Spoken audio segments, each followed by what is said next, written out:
Hey guys, and welcome back to the channel. I'm back with more cults. So if you haven't seen the first video, I'll include a link below, but you don't really need to see that video to enjoy this one. So let's get into it.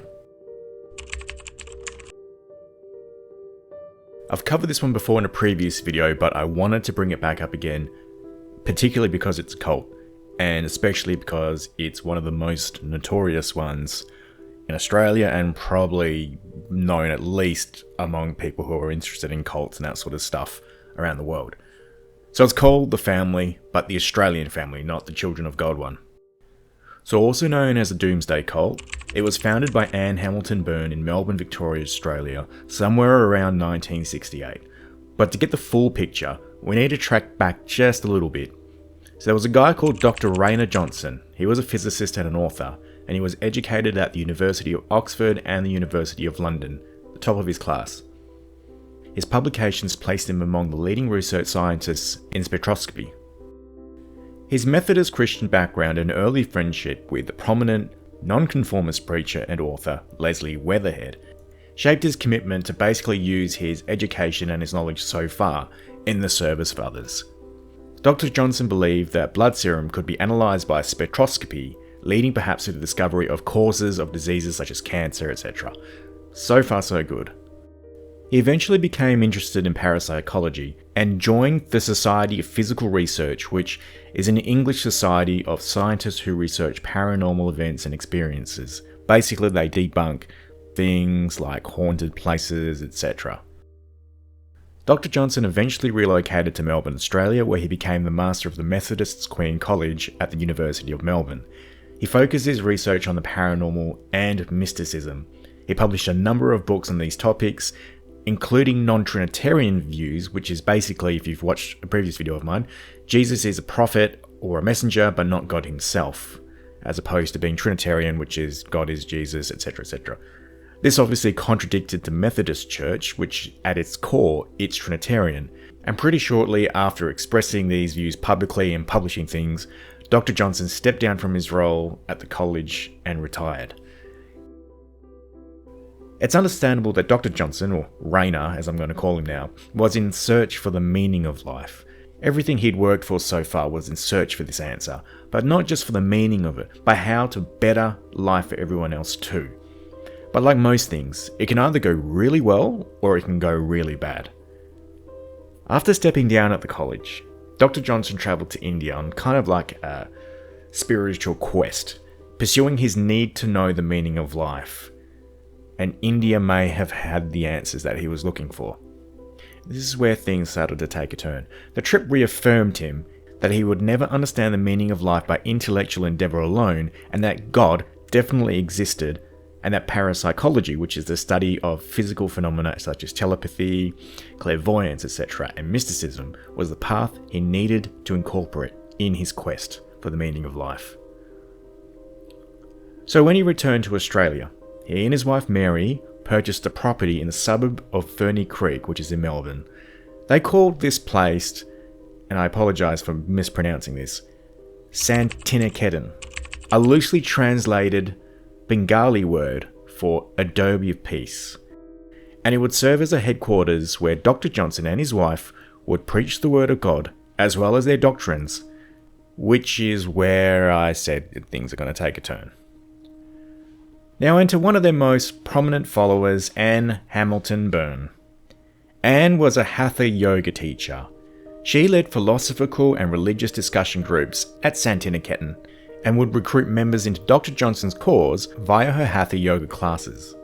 Seeing how people took to Dr. Johnson's teaching was probably the missing piece Anne needed to see in order to create her own following with her own similar doctrines, but had one clear rule: do everything she tells you to do.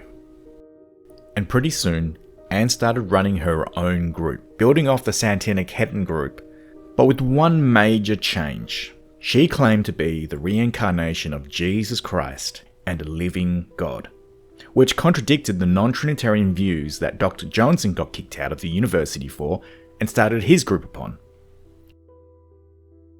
Anne preached a mixture of Christianity, Buddhism, Hinduism, paranormal, and some extraterrestrial stuff.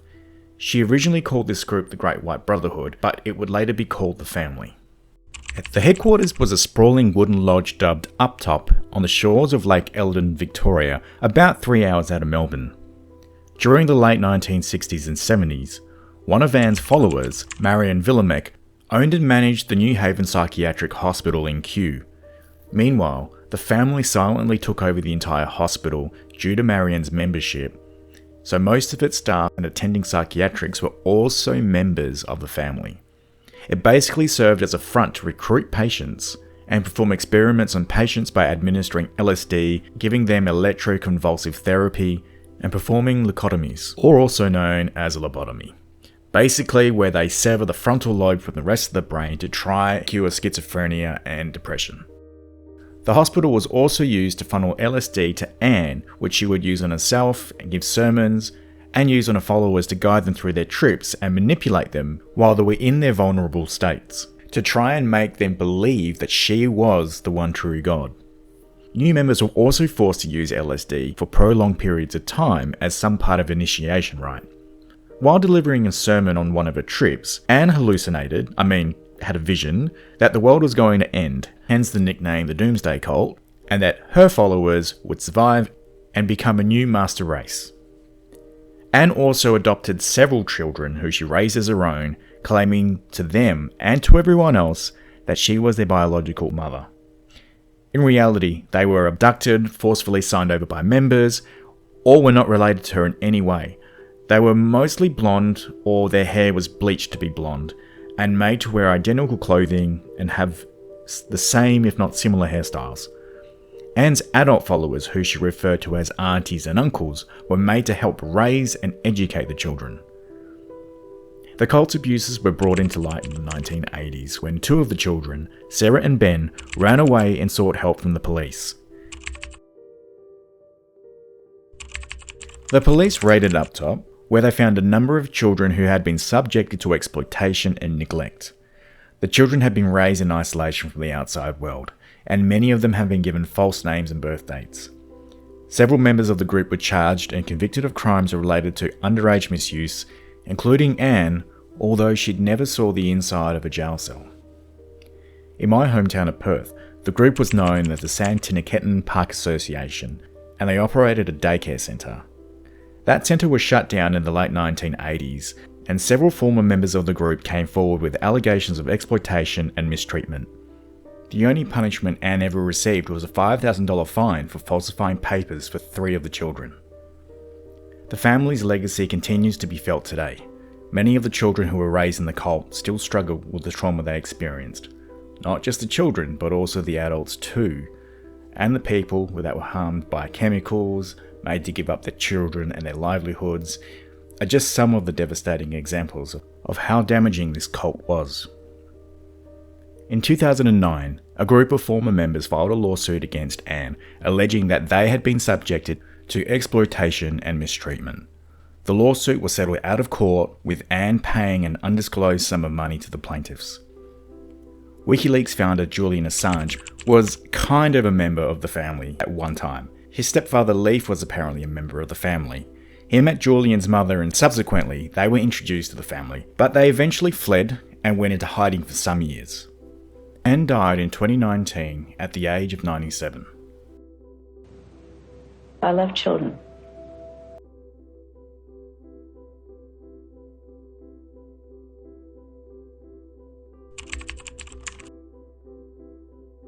The Vibrational Individuations program, which I'll call VIP to make this easier, started in Adelaide, South Australia by Joan Phillips and Marie Steinke in approximately 1989. They became known for using a form of alternative medicine that claims to use sound and vibration to heal the body and mind.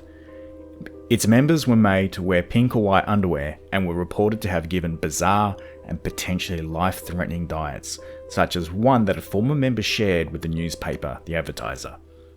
Her program set out by the VIP was to drink 756 glasses of water, that's 250ml minimum per glass, and to eat brains and tongues 30 times a day, although they didn't specify from which animal. The programs outlined not only what a person could eat according to the program, but how it was meant to be cooked. How these diets were devised was with a highly scientific process.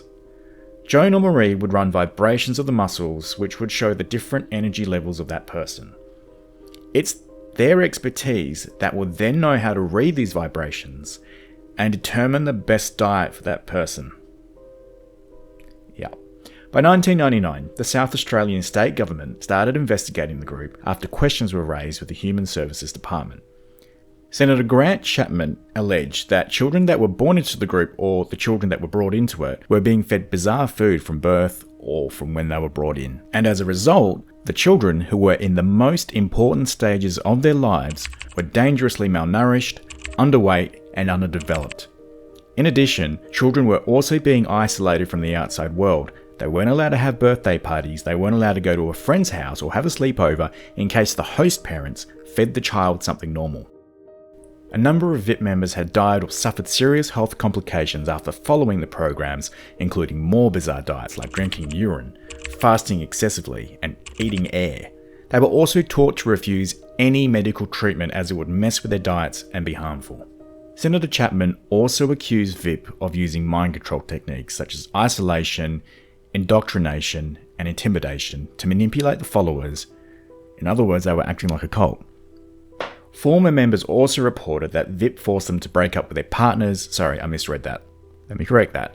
They discouraged the use of personal relationships with the significant others who weren't either affiliated with or contributing to the treatment of, or were the significant others of members of the VIP. So Joan and Marie issued a joint statement claiming that VIP was a registered self-help group based on Christian principles.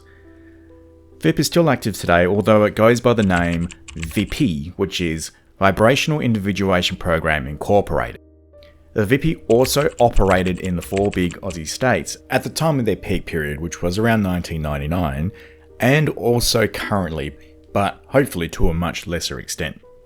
While overall the story of this cult may seem short, the impact they had on hundreds of lives, either directly or indirectly, has left damaging long-term trauma. Children were starved, parents, particularly vulnerable, pregnant and or recently single women, were taken advantage of and forced to practice the insane things that Joan and Marie made them do.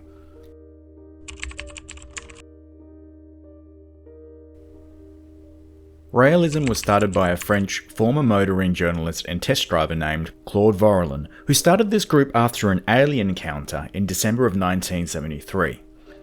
Claude was raised into an atheist household in Ambert. He was educated in a Catholic boarding school and took part in communion without being baptized, which sent them into a meltdown, which personally I don't get. This is why Islam is continuously growing, Francis. Claude ran away from the boarding school and hitchhiked all the way to Paris, where he spent somewhere around 3 years busking. He was discovered and eventually became a famous pop singer and went by the name of Claude Seller, but had a passion for cars and racing. Claude would later become a motoring journalist and eventually started his own motoring magazine called Autopop, which was like the Top Gear of magazines. That's how popular this thing was. Now, according to Raëlian history, on December 13, 1973, Claude had an alien encounter in a secluded area within the Puy de la Silos volcanic crater in the Clermont-Ferrand mountains. An alien known as Elohim came out of his craft that descended from the sky and told him, in French, that he'd come with the sole purpose of meeting Claude. Claude said that he was given a message by this alien and was told that it was his mission to pass his message to the people of Earth. What a legend, mate. The message was to basically be the 40th and final prophet and to let Earthlings know that ancient human scientists from another planet with 25,000 years of scientific advances created all life on Earth through DNA manipulation. They transformed the Earth from a barren wasteland to the habitable planet it is now so that life could develop. The alien race sent 39 of their aliens to Earth as prophets such as Buddha, Jesus Christ and Muhammad, but over the years their messages were distorted by humans, largely because of the difference in the level of civilization between the advanced race and Earth's primitive one, hence the different religions and religious wars that we've had, and that we should anticipate their return en masse by building a residential embassy to host them, and a landing pad for their spacecraft. Let's not forget that.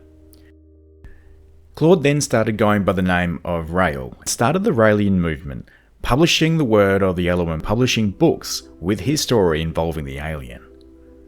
Claude was then contacted by the Elohim again in October 1975, and they brought Raël over to their home planet. This is where he met the likes of Buddha, Moses, Jesus Christ, and Muhammad. He was also offered 6 biological robot women which he could make love to, and then saw the Elohim create his clone as a result of the lovemaking, which he published in a subsequent book a year later back on Earth. He gave up a very successful Autopop magazine to focus solely on expanding this movement. In addition to the original message from 1973, Raël also taught that humans are biological robots that have been created and programmed by the Elohim. Humanity is modelled physically on the Elohim planet in the Bible. This is indicated by the passage at Genesis 1:26. The first Elohim scientist responsible for creating humanity was named Yahweh, and anyone familiar with Judaism will know exactly what that name is. And the first 2 humans to be created on Earth were named Adam and Eve. Anyone knows the Bible? There were originally 7 human races modelling the 7 Elohim races, but the purple, blue and green races died out. Scientific reincarnation where only decent folk get to respawn. Since the atomic bombing of Hiroshima in 1945, humanity has entered the age of apocalypse in which it threatens itself with nuclear annihilation, and an otherwise progressive religious morality, such as members are gender fluid, they're expected to take responsibility for their own actions, respect cultural and racial differences, promote non-violence, strive for world peace, and share wealth and resources, which I completely agree with. Apparently, the Elohim continue to monitor every human individual on Earth, remotely, and their visits to Earth are evidenced by crop circles, which are their landing spaces, and sightings of UFOs are confirmation. But like all cults, this cult has been very destructive to the lives and livelihood of its members, despite the progressiveness facade it apparently preaches. Raël has bedded hundreds of women, a fact that he openly claims. He forced members to get into orgies under the guise of sensual meditation, and brainwashed or manipulated parents to permit their underage children to be exploited. At its height, Raëlism had about 60,000 members and still has thriving branches in Canada, Africa, and Japan. The key takeaway for this cult, and Mary Rubinstein said this perfectly, in the search for authority for new teachings, cults like these have tapped into what's arguably the most powerful form of legitimizing discourse in the modern world: science.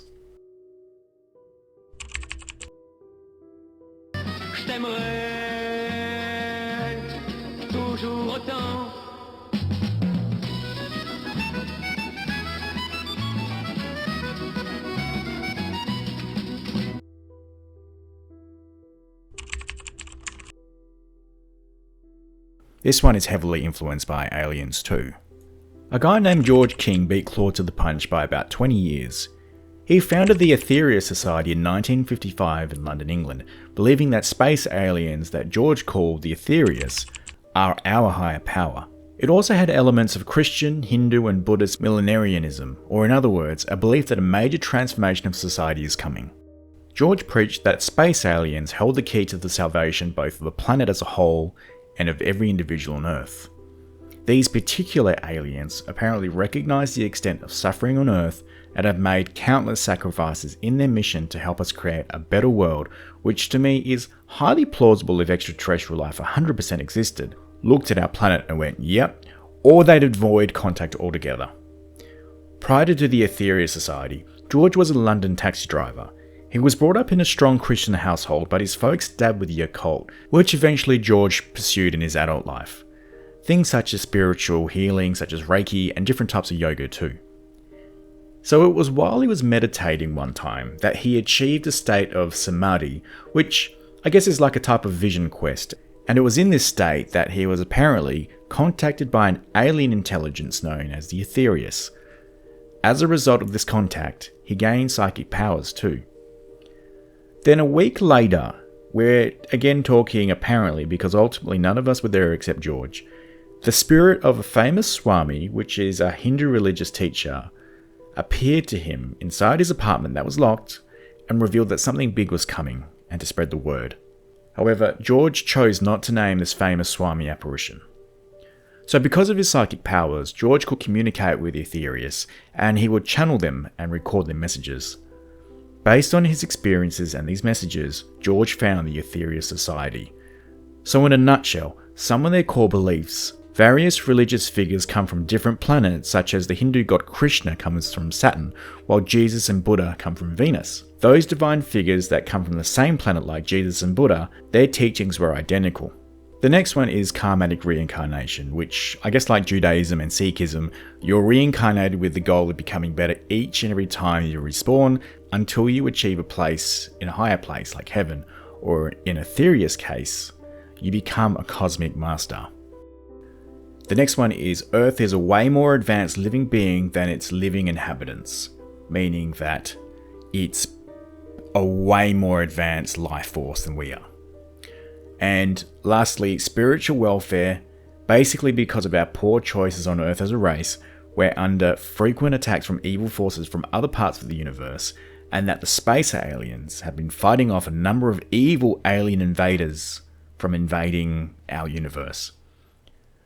Followers hold services to connect with aliens on Holdstone Down, west of Bristol, England, as this is apparently meant to be a known hotspot of alien activity. George has apparently also met with certain cosmic masters and visited an extraterrestrial spacecraft known as Satellite Number 3 in a projected state. One last thing that the group talks about is a spiritual energy battery, which who knows what this thing actually is. It's something that George designed, but basically it's an unlimited source of power, prayer power this is, where followers can pray and chant mantras into this battery where this energy is stored, and then they can basically, the Aetherius Society can basically initiate Operation Prayer Power, which is meant to make areas of conflict better by directing the energy to those areas. Eventually, George moved to Los Angeles at some point in, I think, the 1970s, and passed away in 1997 at the age of 78. The Aetherius Society is still active today, although I can't ascertain how many members they have.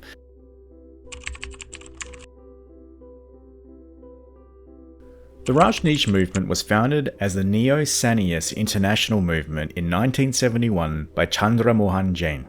After experiencing a spiritual awakening at the age of 21, Chandra focused his studies in philosophy and became a lecturer in philosophy at Jabalpur University. Chandra lectured throughout India in the 1960s and 70s, promoting meditation and the ideals of free love. He also denounced marriage but championed capitalism, science, technology and birth control to control overpopulation. By 1966, he was forced to resign from the university, but by this point, he'd gathered a large following and developed his role as a spiritual teacher. Neo-Sannyas was formed. Chandra changed his name to Bhagwan Sri Rajneeshee, but went by the shorter name of Osho. Members of Neo-Sannyas were also made to change their names. So Osho founded his first ashram, the name for monastery in Indian religions, in Pune in 1974, which adopted the use of modern psychotherapy. Members were called Rajneeshees, but also nicknamed the Orange People because they were made to wear orange robes and were primarily made up of hippies and the like. Osho preached meditation, but primarily the use of his own unique dynamic meditation, which involved a series of primal screaming followed by dancing. Osho also had a very sleazy attitude towards sexuality, earning him probably the most famous moniker, the Sex Guru. Followers were encouraged, if not made, to participate in orgies at ashrams, leading many outsiders to refer to the group as a sex cult. Former members have come forward to document orgies taking place at the Pune ashram at all times of the day as an example of this practice. By the 1980s, Osho was at odds with the Indian government, so decided to buy a 64,000-acre ranch in Antelope, Oregon, which Osho renamed to Rajneeshpuram. The land was largely uninhabitable, but he sent his followers to create a utopia. His followers built like an entire frickin' city. Like it had a dam, it had an airport, its own airline, an electricity station, and a meditation center that could hold 10,000 people. When it was ready, Osho and his followers relocated to the US. At its peak, around 3,000 people lived at Rajneeshpuram. Osho made his followers rid themselves of the worldly possessions, which they did, while the Rajneeshee movement itself generated millions of dollars every year through investments, holdings, and donations from wealthy backers, and followers giving up their worldly possessions to the group, including their houses, cars, savings, you name it. Osho, ironically, didn't give up his worldly possessions and instead owned a 93 Rolls-Royce which he drove around the Rajneeshee and delivered sermons wearing a diamond-encrusted Rolex as an example of this. In Australia, particularly Western Australia, the Rajneeshee movement became very popular with Fremantle's young university community and youth protesters. Fremantle is a city with mostly universities focusing in art, acting and the like, which was generally more fitting with hippies. And the movement targeted this demographic by spreading their messages of free love and the message, go into your sexuality and explore it. Fremantle was turned orange. It became a major hub for the movement with hundreds of mostly young and university educated people flocking to the port city to expand their religious dimensions through sex. Ma Anand Sheela, also known as Sheela Silverman, Rajneeshee's secretary and second in charge, was a real piece of work. She fast became one of the most notorious figures of the 80s thanks to her crude interactions with authority and media, calling Mother Teresa ugly and referring to the Pope as an idiot and flipping off the paparazzi. And Bhagwan does not get a penny of anybody's money. That's not what you said. Yes, that's exactly what I said. No, you're running for cover because I've called your godlike figure a pimp. No, I'm not running for cover, mister. I don't run for cover. But lightheartedness aside, Sheela was ruthless and was notorious for her criminal activities. The Rajneeshee movement was involved in a number of illegal activities, from smuggling currency and drugs to sham marriages and immigration fraud, and pretty soon it had the attention of the law.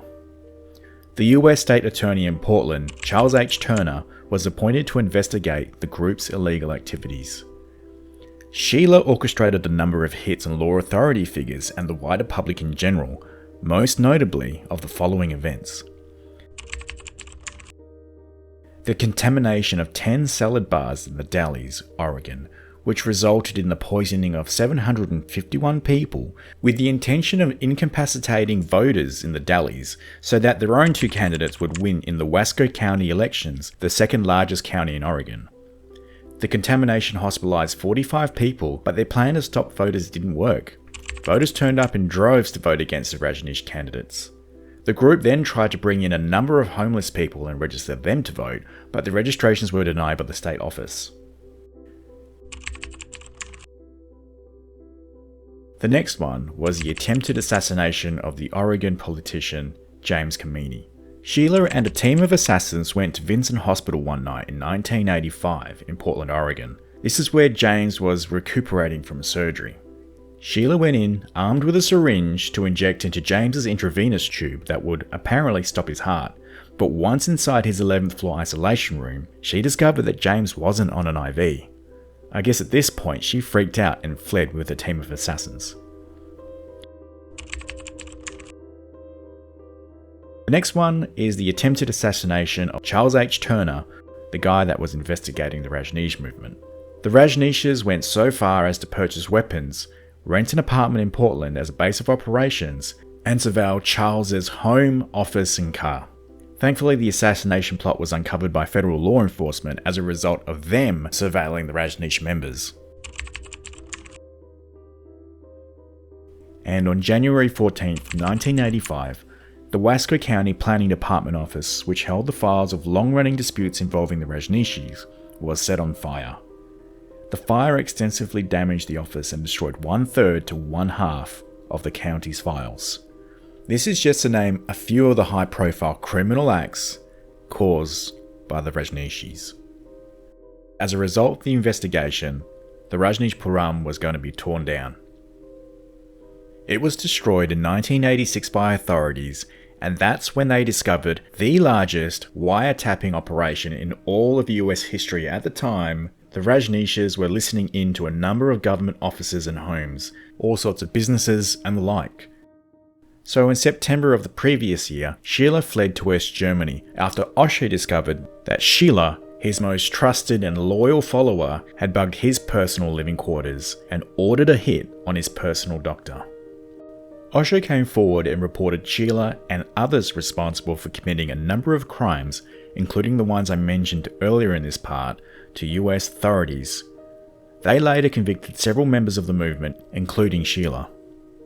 On a separate immigration-related charge, Osho was deported from the United States back to India. He continued as a leader of the Pune ashram and passed away in 1990.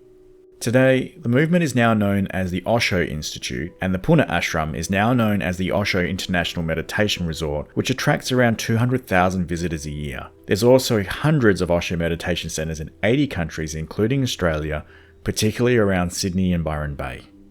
According to my research, the practice of sex still exists at the Osho Institute, particularly by needing to submit to an HIV/AIDS test, which you can't gain access until you get a negative result, and then people's experiences with what they basically did. And that brings us to the end of this video. Now, if there's anything I missed or anything you would like to add, please feel free to do so in the comments below.